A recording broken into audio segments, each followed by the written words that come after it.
Hello there, my name is Isma. So this is part 4 of our tutorial on how to make a palm tree in Blender 2.8, and this is where we left off. We had just baked these materials. You can see this is the node setup we had, and we baked all the materials we had, the roughness, the color map, and the normal map into image maps that you see here, so that we have a very easy to use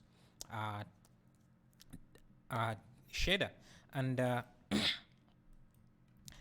the reason we baked this down is that we need to join these into a single object so that we can use the lattice modifier to bend them into any shape that we want for the leaf.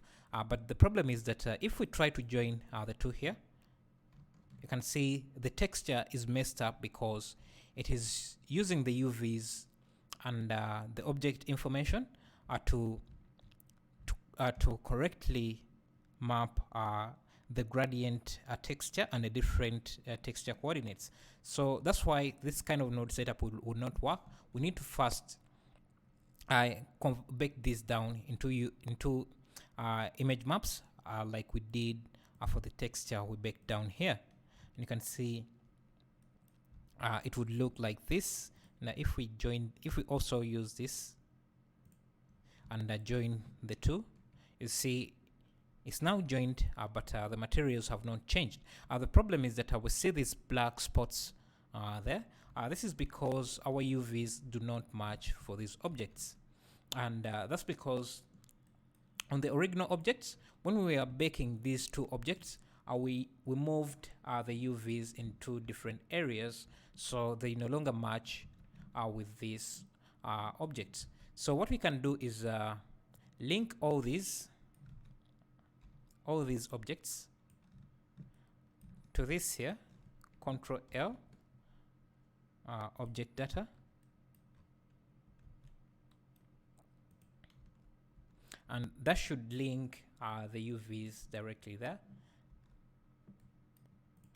But we need also to move this that I don't know if I explained that correctly, but that will make sure that the object we have linked to, these duplicates we made, use the same data as this object. That means that the UVs will be in the same position, and the objects will also be using the same materials. So you can see, yeah, should be using the same materials, which is the baked materials, as you can see. So any changes we make to this, even in edit mode, they will be applied to these objects, which is what we want for now. And but you can see that they have been moved from their position. So what we need is to first move the 3D the pivot point down there like we had for all the objects, and that will realign the objects to their position, to their original position. And now, but we don't want this to be linked to this object, so we need to join them into a single object. Make sure you have a duplicate of this so that it doesn't take up the same form of this. Maybe delete that. So this is now independent of this object. So when we edit it, it won't make any changes to these objects. So we just need to join these into a single object like that. And you can see it won't affect the textures and everything, because they are all using this UV here. So if I can, they're all using this UV. And that's what we want. So now let's go to layout again. Let me make sure this is recording correctly, and add the lattice. So to add a lattice, just hold down Shift A, then go under lattice and then add it there. So the way the lattice works is that it has, when you go to edit mode, it has these control points that you can move around like a mesh. But if the mesh is parented to this object as is deform object, when you move these points, the object will be deformed. But the problem is that our lattice is in a cube shape. What we want it to be, but our object is not in a cube shape. It's just a flat surface. So we need to go to the lattice settings and change the lattice resolution here. So we want it to be a plane like that, and maybe scale it to surround our object.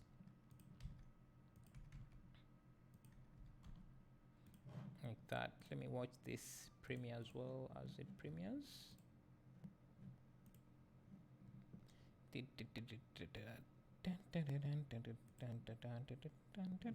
Anyway, so we have this lattice, and it's already covering up all the objects. First premiere. It's covering up our object very well. So let me just make sure it's covering everything. And so if we select the object and go to the modifiers, we can add the lattice modifier, which I can find under deform, lattice, deform, and select our lattice. No, that's not lattice. Lattice, and select the lattice. So if we go to edit mode, you can see that we can, when we move the lattice, we are also deforming our mesh. But the problem is that our lattice doesn't have enough resolution, so we can go back to the lattice settings and play around with these settings here to get more control points. So I think those are enough. So we can come in here, maybe we can turn on proportional editing, and we can deform this into any shape we want. So maybe I'll select this here, go to front view, maybe I change the pivot point here, and then change the pivot point to 3D cursor, rotate these so that this is bent down a bit like that, and we can come in, push this around so that we have some variation, here. Turn off this, rotate this.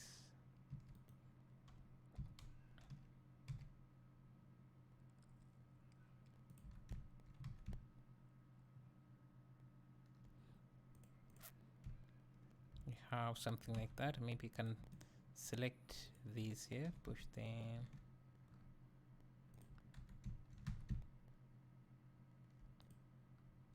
And you can also rotate these around, the individual vertices around, leaflets around. So you can just go to edit mode, hit Ctrl L, and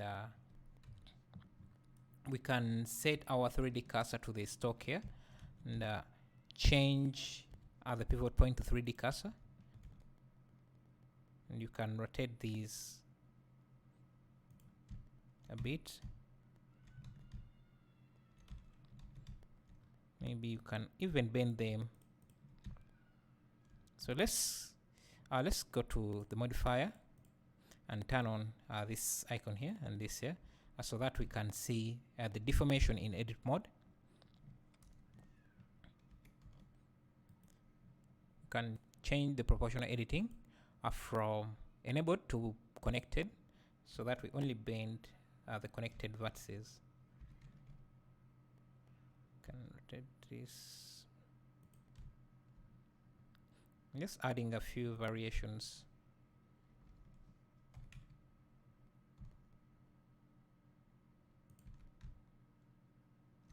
Can even rotate it in the Z axis, and just make sure to change the pivot point to median.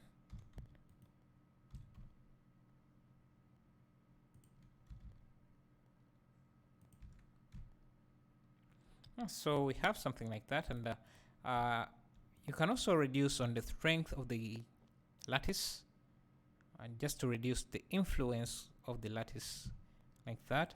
So now that we have this side, we can just use the mirror modifier, mirror, apply the rotation and scale, and we have that. Let's see if we rotate. If we rotate, select. Let me see. We need this to bend even more, so I can just select those to turn proportional editing.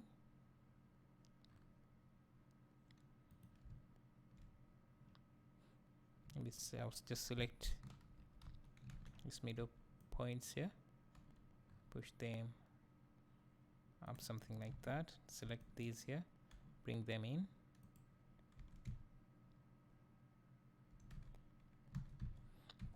Another thing we can add is a bend modifier.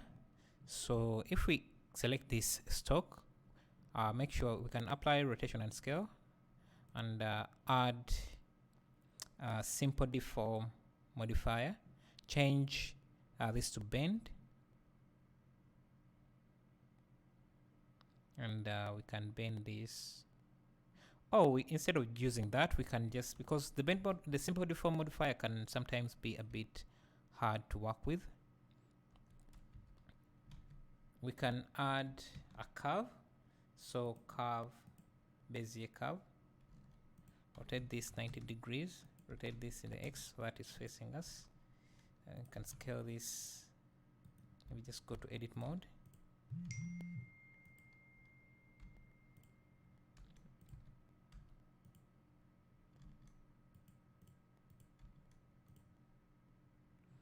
We can add another control point there, and yeah, so now we can, let me just move this to the side so that we see what's going on. Grab X, Y.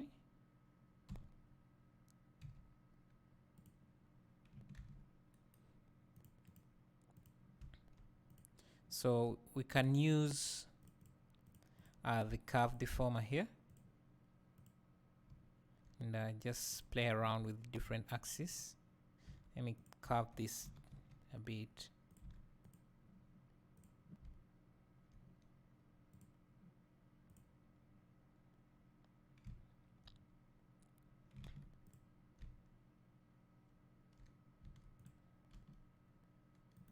Let's see.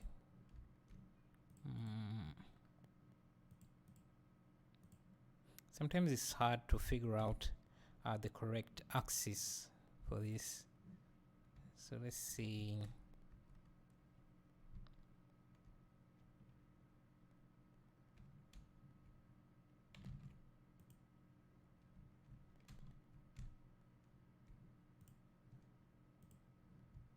Okay, so we need to rotate this maybe 90 degrees. Yeah, something like that. So do the same for this. Add a curve deformer, select the curve. So which direction was this? Y. So this should be Y as well.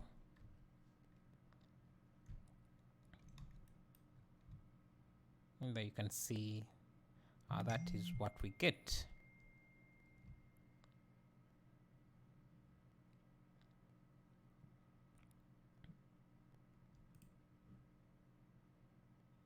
So let's try pushing this behind. I think that's okay. Let's see.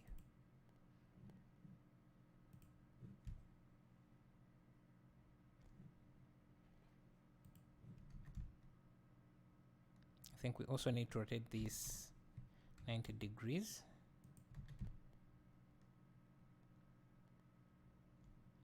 Now we can control the deformation using this.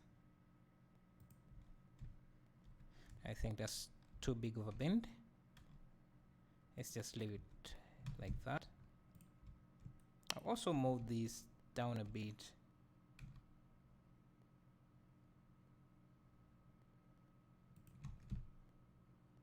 So that it's intersecting with our mesh. And now you can apply this curve. You need to apply the mirror first, and then the curve. We can also do the same here. uh, should we do this for the... You can also apply the lattice deformation as well. Then we can delete this and also delete this, and we can join this to this so that we have our tree branch, our leaf branch, like that. And now you can just change the origin to center and maybe move it to the stalk, end of the stalk, like that. Now we can now rotate it like that. Shift D, rotate. There, can rotate it like this. Shift D.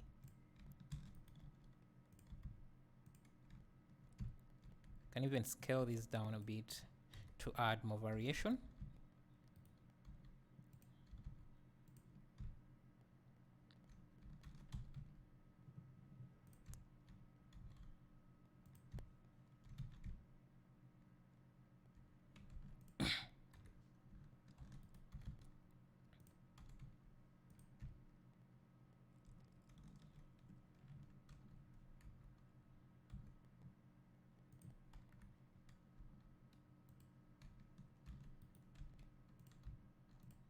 Let's bring back our reference image, just so we have something to look at. Go back to shading.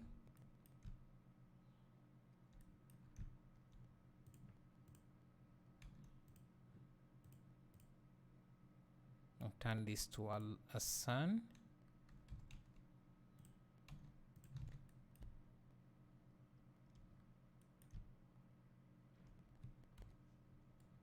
Make more copies.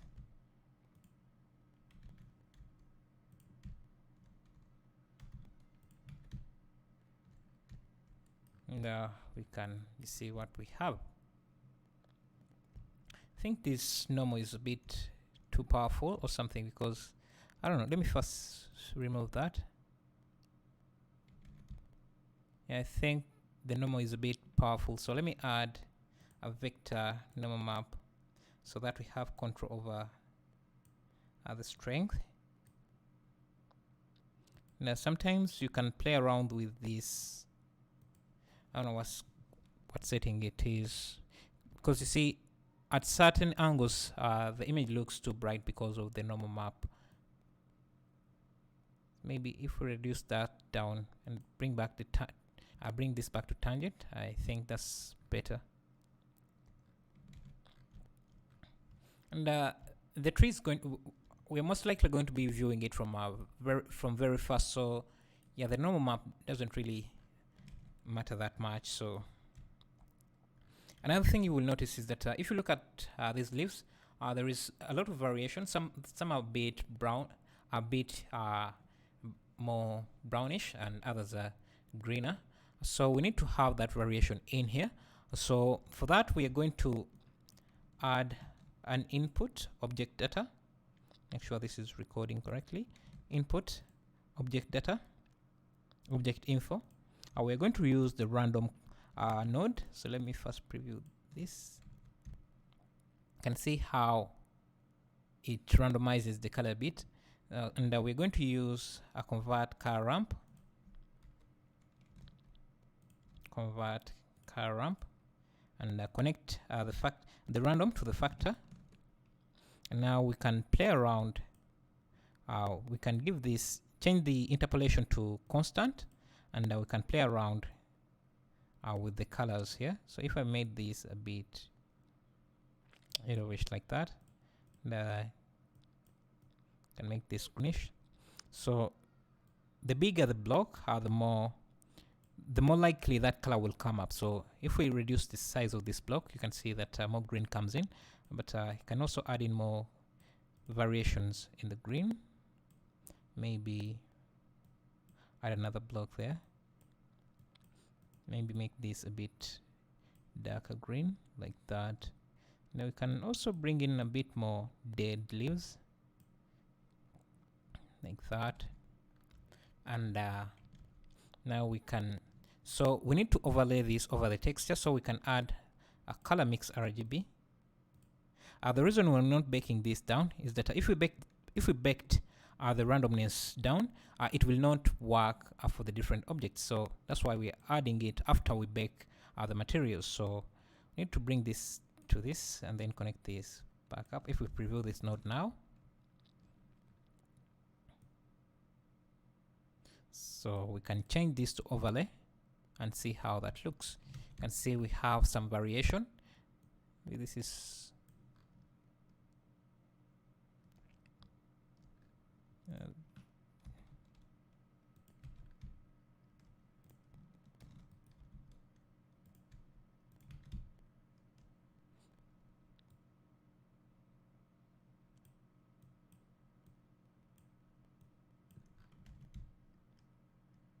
yes, so then we can connect this to the base color and preview that. You can see we have that nice variation. So in the next part, we'll look at how to make this stock. Ours is not going to be this short. It's going to be a bit longer than this. And yeah, see you in the next part. Thank you.